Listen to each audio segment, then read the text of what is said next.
Hi friends, అందరికీ welcome to Sridhar studies. Video చూస్తున్న ప్రతి ఒక్కరు వీడియోని లైక్ చేయండి. ఇంకా ఎవరైనా మన ఛానల్ కనుక సబ్స్క్రైబ్ చేయకుంటే తప్పకుండా సబ్స్క్రైబ్ చేసుకోండి. సో ఇవాళ మనకు డిఎస్ అప్డేట్ కనుక మనం చూసుకున్నట్లయితే ఉపాధ్యాయ ఖాళీలు మనకు 22,776 ఉన్నాయి. పోస్టుల భర్తీకి మెగా డిఎస్సి ప్రకటించాం. పదోన్నతులు సైతం చేపట్టామని పాఠశాల విద్యా కార్యదర్శి కోన శశిధర్ గారు తెలిపారు. కలెక్టర్ల సదస్సులో ఆయన పలు వివరాలైతే నివేదించారు. ఇందులో మనకు నివేదించినటువంటి అంశాలు కనుక మనం మాట్లాడుకున్నట్లయితే విద్యార్థుల ప్రవేశాలపై దృష్టి పెట్టాలి. టీచర్ల ఆన్లైన్ హాజరు నమోదు సరాసరి 50% ఉంటుంది.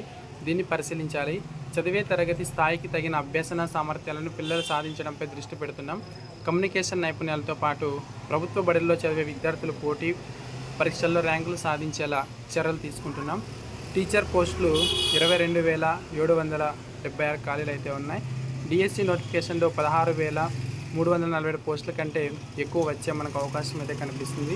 అంటే మనకి ఇక్కడ క్లారిటీగా మనం చూసుకున్నట్లయితే పోస్టులు అయితే మనకు పెరిగే అవకాశం అయితే ఉంది. ఇచ్చిన షెడ్యూల్ ప్రకారం మనకు టెట్ అనేది జరుగుతుంది. 4.2 లక్షల మంది అప్లై అనేది చేశారు. అక్టోబర్ 3 నుంచి 20 వరకు మనకి టెట్ ఎగ్జామ్స్ అనేది అయితే జరుగుతాయి. ఇక నవంబర్లో మనకు డిఎస్సి నోటిఫికేషన్ అనేది ప్రకటిస్తారు. మార్చిలో ఎగ్జామ్స్ అయితే జరిగే అవకాశాలు అయితే మనకు కనిపిస్తున్నాయి. అదేవిధంగా మనకి ఇక్కడ మనకు చూసుకోండి ఒకసారి, మెగా డిఎస్సి మనకు మార్చిలో ఉంటుందని అయితే మనకు మెన్షన్ చేశారు. సో మనకి ఇది TV9లో వచ్చినటువంటి న్యూస్ స్క్రోలింగ్ అనమాట. మార్చ్ 2025లో మెగా డిఎస్సి ఎగ్జామ్ అయితే మనకు వాట్సాప్లో చక్కర్లు కొడుతుంది. సో దీనికి సంబంధించి మనకు మార్చిలో ఎగ్జామ్ జరిగే అవకాశం అయితే కనిపిస్తుంది. సో ఇది అనమాట మనకు ఇవాల్టి పూర్తి డిఎస్సికి సంబంధించినటువంటి అప్డేట్ అనమాట. వీడియో నచ్చితే లైక్ చేయండి. అదేవిధంగా ఇంకెవరైనా మన ఛానల్ కనుక సబ్స్క్రైబ్ చేయకుంటే తప్పకుండా సబ్స్క్రైబ్ అనేది చేసుకోండి. Thank you.